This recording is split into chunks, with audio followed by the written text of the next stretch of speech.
Breaking news చూస్తున్నాం. తెలంగాణ రాష్ట్ర వ్యాప్తంగా ఆర్టీసీ కార్మికులు సమ్మె కొనసాగుతుంది. ప్రభుత్వంతో జరిపిన చర్చలు విఫలం కావడంతో రాష్ట్ర వ్యాప్తంగా ఆర్టీసీ కార్మికులు సమ్మెకు దిగారు. అర్ధరాత్రి నుంచే కార్మికులందరూ విధులను బహిష్కరించి సమ్మె బాట పట్టారు. తమ సమస్యలు పరిష్కారం అయ్యే వరకు సమ్మె విరమించేది లేదని కార్మికులు స్పష్టం చేశారు. సమ్మె కారణంగా బస్సులు డిపోలకే పరిమితం కావడంతో ప్రయాణికులు తీవ్ర ఇబ్బందులు పడుతున్నారు. తెల్లవారుజాము నుంచి ఆర్టీసీ కార్మికులు విధులు బహిష్కరించి డిపోల ఎదుట నిరసనలు వ్యక్తం చేస్తున్నారు. ఆర్టీసీ ఎండీ నాగిరెడ్డి మాత్రం కార్మికుల సమ్మెపై ప్రభుత్వం సానుకూలంగా ఉందని స్పష్టం చేశారు. సమస్యలను దశల వారీగా పరిష్కరించేందుకు సిద్ధంగా ఉన్నామని చెప్పారు. కొన్ని సంఘాలు నిజాలను విస్మరించి కార్మికులను తప్పుదోవ పట్టిస్తున్నాయని ఆయన తెలిపారు. ఇక రాష్ట్ర వ్యాప్తంగా జరుగుతున్న ఆర్టీసీ సమ్మెకు సంబంధించిన మరింత సమాచారం మా బ్యూరో చీఫ్ శేఖర్ అందిస్తారు. శేఖర్, చెప్పండి. ఎస్ రవళి, రాష్ట్ర వ్యాప్తంగా ఆర్టీసీ సమ్మె సైరన్ మోగింది. నిన్న రాత్రి నుంచే ఎక్కడికక్కడ డిపోలకే బస్సులు పరిమితమైన పరిస్థితి. రాష్ట్ర వ్యాప్తంగా ఆర్టీసీ కార్మికులు వాళ్ళ విధులను బంద్ చేసి ఆర్టీసీ డిపోలలోనే బస్సులు పరిమితంగా ఉన్న పరిస్థితి అయితే కనబడుతుంది. ఈ సమ్మె తీవ్రత రాష్ట్ర వ్యాప్తంగా పెద్ద ఎత్తున అమలవుతున్నట్టుగా స్పష్టంగా కనబడుతున్నది. ప్రభుత్వం ఇప్పటికే చర్చలు జరుపుతామని 10 మార్లు చెప్పినా కూడా అనేక మార్లు అంటే నిన్న సాయంత్రమే రాష్ట్ర ప్రభుత్వంతో చర్చలు విఫలమయ్యాయి. దీనిపైన అంటే వాళ్ళు ఒక 32 డిమాండ్లు వాళ్ళ ముందుంచిన పరిస్థితి. వాళ్లకు ఆరోగ్య భద్రత, ప్రతి ఒక్క అంశం తీసుకోవచ్చు, 32 వాళ్ళ శాలరీ వేతనాల విషయం కావచ్చు, మహాలక్ష్మి పథకంతో వాళ్ళు ఎలాంటి ఒత్తిడికి గురవుతున్నారో వీటి అన్నిటిపై పిఆర్సీ 30% కొన్ని డిమాండ్లు పెట్టారు. ఈ 32% డిమాండ్స్ మాత్రం ఒప్పుకున్నట్టుగా లేని సందర్భంలో మొత్తానికి విఫలమైన పరిస్థితి చర్చలు. దీంతో రాష్ట్ర వ్యాప్తంగా మనం చూసుకోవచ్చు, డిపోలలోనే బస్సులు పరిమితమైన పరిస్థితి. ఎక్కడెక్కడ బస్సులు నిలిచిపోయిన పరిస్థితిని మనం విజువల్స్ లో చూసుకోవచ్చు. ప్రస్తుతం మనం హైత్ నగర్ డిపో దగ్గర ఉన్నాము. డిపోలో బస్సులు బయటికి రాకుండా పెద్ద ఎత్తున ఆర్టీసీ కార్మికులు నినాదాలు చేస్తూ పెద్ద ఎత్తున నిరసన కార్యక్రమం చేపడుతున్న పరిస్థితి. ఇప్పటికే పోలీసులు కూడా పెద్ద ఎత్తున ఇక్కడికి చేరుకున్న పరిస్థితి చూస్తూ ప్రస్తుతం ఆర్టీసీ సంఘం నాయకులు ఉన్నారు, వాళ్ళతో మాట్లాడే ప్రయత్నం చేద్దాం. చెప్పండి, మీ ప్రధాన డిమాండ్లు ఏంటి? ఈ రోజు ఆర్టీసీ కార్మికులు కాంగ్రెస్ ప్రభుత్వాన్ని గుంతమ్మ కోరికలు కోరడం లేదు. అసెంబ్లీ ఎన్నికల సమయంలో కాంగ్రెస్ పార్టీ ఏదైతే హామీలు ఇచ్చిందో హామీ నెరవేర్చాలని చెప్పి, అమలు చేయాలని చెప్పి ఇది రెండోసారి సమ్మె నోటీస్ ఇవ్వడం. మొదటిసారి పాకిస్తాన్ యుద్ధం అని చెప్పి వాయిదా వేయించారు. రెండోసారి కూడా ప్రజాపాలనలో చర్చలకు ఆస్కారం లేదా, చర్చల ద్వారా పరిష్కరించే ప్రయత్నం ఈ ప్రభుత్వం చేయలేదు. సమ్మె నోటీస్ ఇస్తే ఫస్ట్ ఆర్టీసీ యాజమాన్యం పిలిపించి చర్చలు జరపాలి. ఆ చర్చలు జరపకుండా నేనేదో సమ్మెకు ముందు కొద్ది గంటల ముందు కమిటీ వేసి కమిటీతో మాట్లాడుకోవడం తీవ్రంగా కనిపిస్తుంది. ఎందుకంటే మేము ఆర్టీసీలో యూనియన్ పునరుద్ధరించాలి. కేసీఆర్ గారు రద్దు చేసిపోయింది నియంత్రణ పాలన. రేవంత్ రెడ్డి గారు హామీ ఇచ్చారు, ప్రజాస్వామ్యం హక్కు కల్పించింది నాకు. యూనియన్ లేకుండా చేసిర్రు. ఈయన పునరుద్ధరిస్తాడు. 2-4 సంవత్సరాలు అవుతుంది, ₹1 ఖర్చు లేదు, 1 పైసా ఖర్చు లేదు. ఎందుకు పునరుద్ధరించాలని చెప్పి మేము ప్రశ్నిస్తాం. అంటే ఐఏఎస్ ల కమిటీ వేశారు కదా, ఐఏఎస్ ల కమిటీతో మీకు న్యాయం జరుగుతుందని భావిస్తలేరా మీరు? అంటే ప్రభుత్వానికి ఓట్లు ఎప్పుడైనా ఐఏఎస్ కమిటీ సమ్మె నోటీస్ ఇచ్చి 42 డేస్ గారికి ముందే వేసి సమస్య పరిష్కారం చేయాలి. చివరిలో లాస్ట్ టైం ఐఏఎస్ కమిటీ ఇస్తే పరిష్కారం అవుతుందా? సమస్యను జాప్యం చేయడానికి కమిటీ అది. చిత్తశుద్ధి ప్రభుత్వం అనుకుంటే ఐఏఎస్ కమిటీ చర్చించమని చెప్పాలి. అక్కడ ఏమడిగింది? సమ్మె లైవ్ ఉంటుందా? ఇలా సమ్మె మునిగిపోతుంది, లైవ్ ఎట్లుంటది? అంటే ఆర్టీసీ ఎండీ నాగిరెడ్డి మాట్లాడుతూ ప్రభుత్వం సానుకూలంగా ఉంది, మీ సమస్యలు ఖచ్చితంగా పరిష్కరించే దిశగా ఖచ్చితంగా చర్చలు జరుపుతాము అంటూ ఆర్టీసీ మంత్రి కూడా పొన్నం రవాణా శాఖ మంత్రి కూడా హామీ ఇస్తున్నారు. కానీ వీళ్ళు సానుకూలంగా స్పందిస్తే బాగుంటుంది, విధులకు హాజరైతే బాగుంటుంది అనేది వాళ్ళు అంటున్నారు. ప్రజాపాలనలో పొన్నం ప్రభాకర్ గారిని ప్రశ్నిస్తున్నా, నా డోర్ ఓపెన్ అంటే ఎట్లా వస్తారు?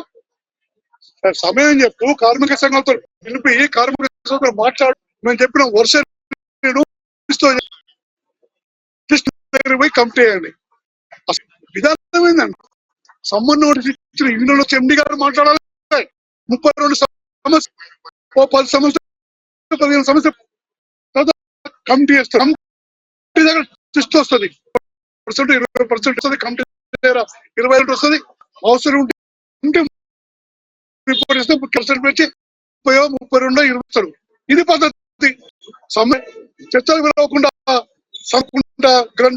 గంటల ముందు కమిటీ చేస్తాం. టైం తెలియదా మీకు? 2 రోజులు ప్రారంభమవుతుంది, లేకుంటే పరిష్కరించుకొని తెలియదు. విధి ప్రభుత్వానికి ప్రజాపాలనలో కార్మిక సంఘాలు పిలిపియకుండా చేయడానికి అంటే కొన్ని సంఘాలు మిమ్మల్ని తప్పుదోవ పట్టిస్తున్నాయి, లేనిపోని రెచ్చగొట్టే విధంగా ప్రవర్తిస్తున్నది. దీంతో 75 లక్షల మంది దీనిపైన ఆలోచన చేయాలి, పునరాలోచించాలి అంటూ. నేను 38 సంవత్సరాలు ఏఐటీసీలో పనిచేసిన.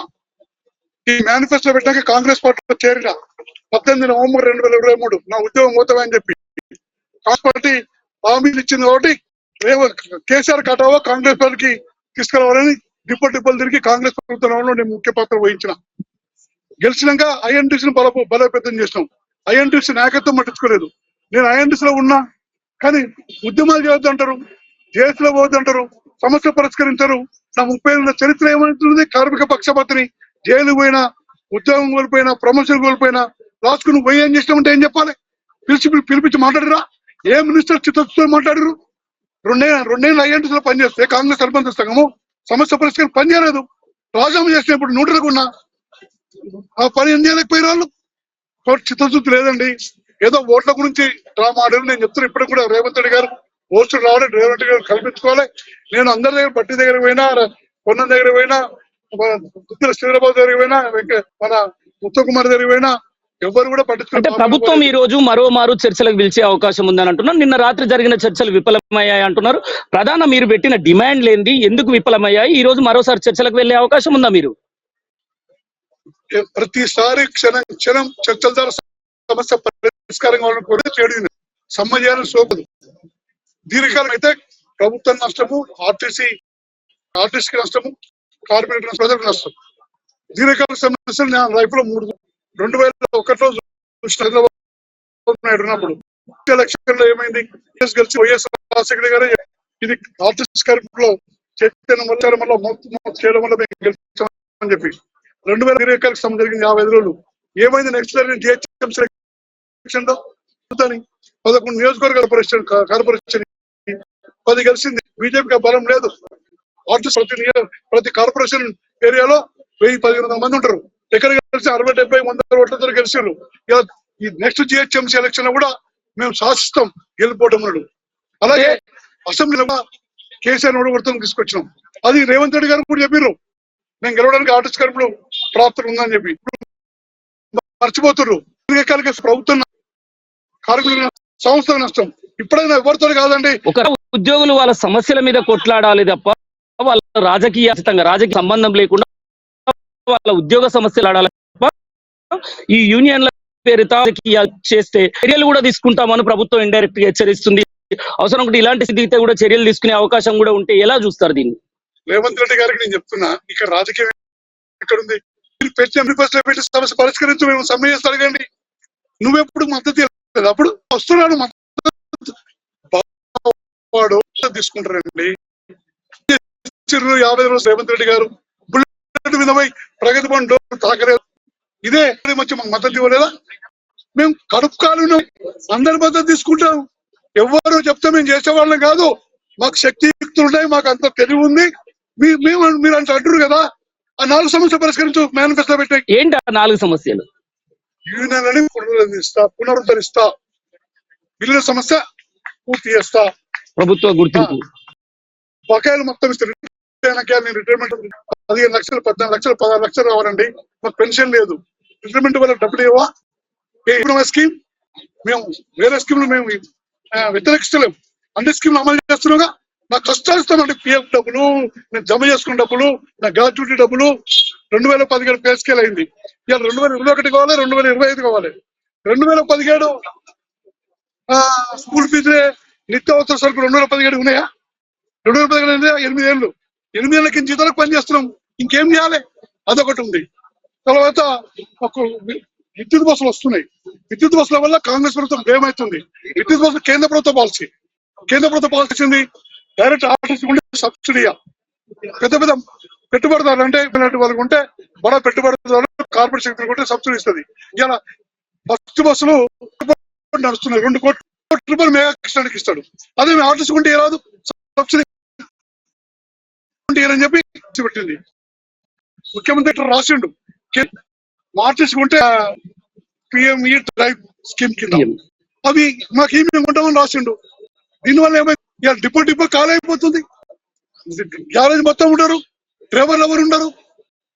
ఈ సమయకాలంలో అసలు ఎందుకు వేయాలి నోటీస్ బోర్డు? ఏ డిపో పోతా, కరీంనగర్ పోతారా, అటు పోతారు, ఇటు పోతారు, ఎందుకు ఇచ్చారు? రెచ్చగొడుతుంది.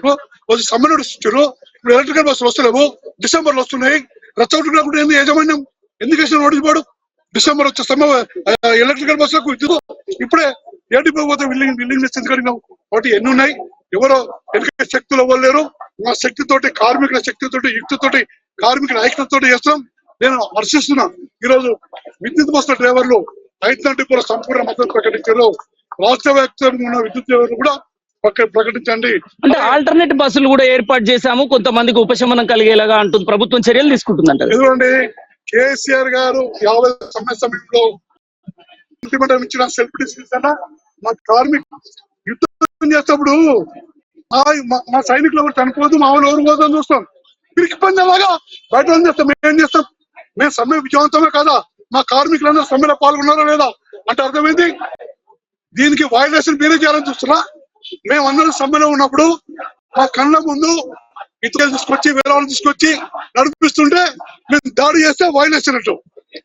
మేము ఎప్పుడు సమ్మె విజయవంతం అయినప్పుడు, సమ్మె విజయవంతం కావాలంటే ఆర్టిస్టులో పనిచేస్తున్న అందరు కార్మికులు సమ్మెలో పాల్గొంటే సమ్మె విజయవంతం అయినట్టు మేము భావిస్తున్నాం. చివరిగా ఒక ప్రశ్న, ఆర్టీసీలో ఏ రోజుకు ఆ రోజు పూట గడిచే కార్మికులు కూడా ఉన్నారు, వాళ్ళందరూ సఫర్ అవుతారో ఆలోచన చేయాలి. తెలంగాణ ప్రభుత్వం దగ్గర గత ప్రభుత్వం చేసిన లూటీ వల్ల ఆర్థిక వెసులుబాటు కూడా కాక ఇబ్బందులు పడుతున్నాము. ఇది గమనించి ఆర్టీసీ కార్మికులు సమ్మె విరమించుకోవాలి. ఎందుకంటే ఇప్పుడే ఆర్టీసీ ఇప్పుడిప్పుడే వెళ్తుంది. వాళ్ళకి తగినది ఖచ్చితంగా వాళ్ళ డిమాండ్లను మేము సాల్వ్ చేస్తామని ప్రభుత్వం అన్నా కూడా వాళ్ళు ముందుకు రావడం అనేది కూడా ప్రధాన ఆరోపణ వస్తుంది. 2025 రావాలి. 2010 తెలంగాణ రాష్ట్రం ఎవరైనా పనిచేసుకుంటాం. ఒక్క రూపాయి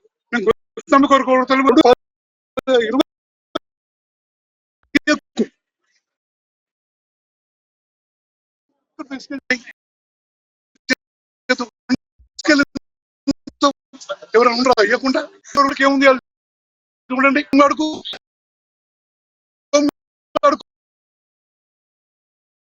జీతాలు చాలా తక్కువ. ఎలా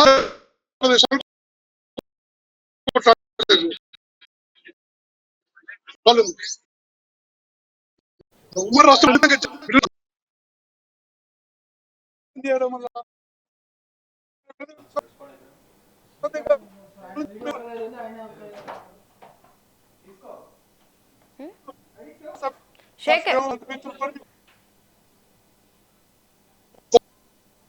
శేఖర్ సిగ్నల్ లేదు.